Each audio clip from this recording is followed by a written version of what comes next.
Del Evangelio según San Marcos, capítulo 10, versículos 46 al 52. Llegan a Jericó, y cuando salía de Jericó, acompañado de sus discípulos y de una gran muchedumbre, el hijo de Timeo, Bartimeo, un mendigo ciego, estaba sentado junto al camino. Al enterarse de que era Jesús de Nazaret, se puso a gritar: «Hijo de David, Jesús, ten compasión de mí». Muchos le increpaban para que se callara, pero él gritaba mucho más: «Hijo de David, ten compasión de mí». Jesús se detuvo y dijo: «Llamadle». Llaman al ciego diciéndole: «Ánimo, levántate, te llama». Y él, arrojando su manto, dio un brinco y vino donde Jesús. Jesús, dirigiéndose a él, le dijo: «¿Qué quieres que te haga?». El ciego le dijo: «Rabuní», que vea. Jesús le dijo: «Vete, tu fe te ha salvado». Y al instante recobró la vista y le seguía por el camino. Palabra del Señor. En este evangelio es necesario tener en cuenta dos elementos importantes. Primero, la geografía, y luego la cronología del evangelio. En cuanto a la geografía, que nos habla de Jericó, Jericó es una ciudad de las más antiguas que existen en el mundo. Está ubicada a 300 metros más o menos bajo el nivel del mar. Es una ciudad que está en plena zona desértica.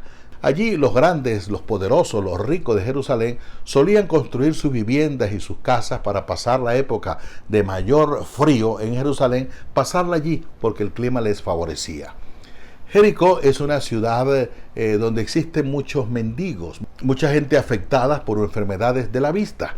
En aquella época, como en el día de hoy, las fuertes tormentas de arena afectan a la vista, trayendo como consecuencia que muchos de ellos pierdan la vista, no solamente en la época de Jesús, sino inclusive en esta época.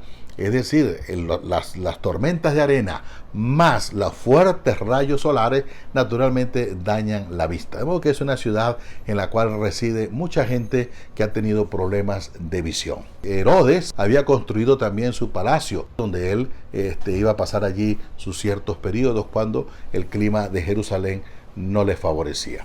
Jericó era la antesala de Jerusalén. Por allí llegaban todos los peregrinos. Naturalmente habían otros caminos, pero eran peligrosos. Los asaltaban, los robaban, en fin. Tal vez la vía más segura era entrar por Jericó. Se llegaba a Jericó, que era la parte más baja, y luego de Jericó comenzaba a subirse hasta Jerusalén. Como les dije, Jericó está aproximadamente 300 metros bajo el nivel del mar y dista de Jerusalén unos 27-28 kilómetros. Pero en ese periodo tan corto hay una gran subida. ¿Por qué? Porque Jericó está a 300 metros bajo el nivel del mar, pero Jerusalén está a 700 metros sobre el nivel del mar. De allí los salmos y los cánticos que dicen: allá suben las tribus del Señor, haciendo referencia a esa subida que hay que hacer para llegar a Jerusalén. Ahora bien, los mendigos de la zona, de la ciudad, muy inteligentemente sabían en qué lugar estratégico ubicarse. Era la ocasión del año, llamémoslo así, para ellos, porque aprovechaban el gran número de peregrinos que pasaban por allí en la época de Pascua. Por lo tanto, ellos se escogieron, no cuando la gente iba llegando a Jericó, la gente iba llegando, a lo mejor iba deseosa de llegar para descansar, sino por el contrario, cuando la gente iba saliendo de Jericó.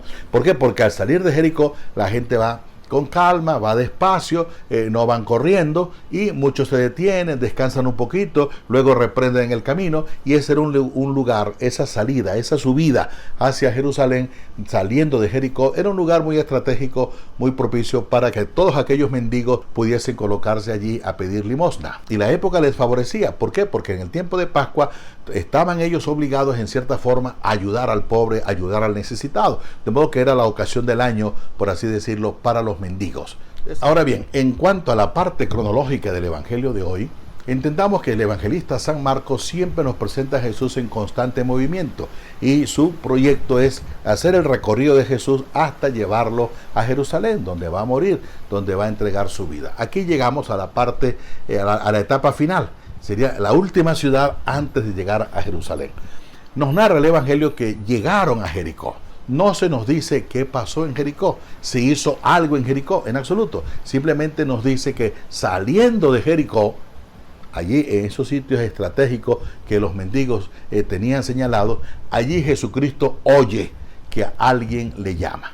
Y es importante que nosotros veamos algunos detalles muy significativos para poder entender y comprender bien el Evangelio.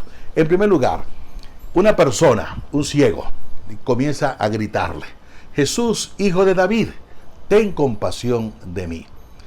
Este ciego que grita no sabemos cómo se llama. Sabemos el nombre del papá, Timeo, pero no sabemos el nombre de él. Se nos dice Bartimeo, pero Bartimeo significa hijo de Timeo. Por lo tanto, pudiésemos decir que era como el apellido, pero no tenemos el nombre de la persona. Por eso, cuando se nos dice en la Biblia, o cuando en la Biblia no se coloca el nombre de una persona, nos quiere indicar que es la ocasión propicia para que nosotros coloquemos allí nuestros propios nombres. Es decir, que ese ciego puede ser tú. Este ciego está sentado al borde del camino, es decir, no hace nada. Tiene pies y no camina, tiene brazos y no trabaja. Está allí dependiendo de la generosidad de la gente. Es un inútil. Este ciego perdió la vista, pero no perdió la audición. Y al oír hablar de Jesús, él se angustia, se desespera, y es cuando comienza a gritar, porque sabe que ha llegado para él su salvación. La gente lo manda a callar, pero a él no le importa. A él lo que interesa es no desaprovechar la oportunidad del que va pasando. Y comienza a gritarle: Jesús, hijo de David, ten compasión de mí. Jesús no es hijo de David. Pensaban que el hijo de David, es decir, iba a ser el Mesías que iba a llegar con fuerza, con poder, a restaurar todo de Israel, así como había hecho David, que había reunificado las 12 tribus de Israel, y es más, les había dado como capital a Jerusalén. Pero todo a raíz de guerras, peleas y a raíz de la fuerza. Al decirle hijo de David, lo está catalogando como el común de la gente lo esperaba, como un Mesías que llegara a imponerse por la fuerza al gobierno. Jesús no es hijo de David, Jesús es hijo de Dios. Ahora bien, Jesús se detiene y lo manda a llamar. Notemos que la llamada no llega directamente a oídos del ciego, no. Estos son los intermediarios que van a decirle: ánimo, Él te llama. Es decir, allí está la función y el papel de muchos de nosotros, que podemos hacerle llegar a las otras personas la palabra y la voz de Dios. Se nos dice que el ciego arrojó el manto. Arrojar el manto quiere decir: me desprendo totalmente de esta vida que llevo para entregarme a una nueva vida. Es una de las condiciones que Cristo pide. Anda, vende lo que tiene y déselo a los pobres. Es decir, un total desprendimiento. Lo único que tenía el ciego era su manto, y allí es capaz de desprenderse de lo que tiene por seguir a Jesús, porque para él ha llegado su salvación. Él va donde Jesús. Jesús no va donde él. Muchas veces nosotros esperamos que Jesús siempre venga hacia nosotros. No, haz un esfuerzo, encamínate a la iglesia los domingos, encamínate a escuchar la palabra de Dios, encamínate, muévete un poco. A veces somos muy ágiles para otras cosas y muchas veces menos para las cosas de Dios. ¿Cómo nos pesa? ¿Cómo nos cuesta? Qué larga es la misa, decía alguien, y le respondió Monseñor Escrivá de Balaguer: la misa no es larga, es tu amor el que es corto. Jesús se dirige al ciego con las mismas palabras con las cuales se dirigió a Santiago y a Juan. ¿Qué quiere que haga por ti? Hoy el Señor te preguntaría a ti, me preguntaría a mí: ¿qué quiere que haga por ti? Seamos inteligentes y sepamos pedir cosas que realmente nos ayuden a acercarnos a Él y a un crecimiento espiritual. Cuando el ciego se encuentra frente a Jesús, no le dice rabí, como le dicen al común de los maestros de la época. Le dice raboní, que significa un título honorable para Dios. Es decir, ya aquí el ciego entendió que Jesús no era hijo de David, sino que era hijo de Dios. El encuentro con Jesús es el encuentro con la vida. Ahora se le complica la vida al ciego. Aquella persona que abre los ojos a la luz de Cristo, su vida cambia totalmente. Su vida no será fácil, será difícil. ¿Por qué? Porque tiene que revisar sus malas costumbres. Tiene que revisar sus amistades que le edifiquen y no que le perjudiquen.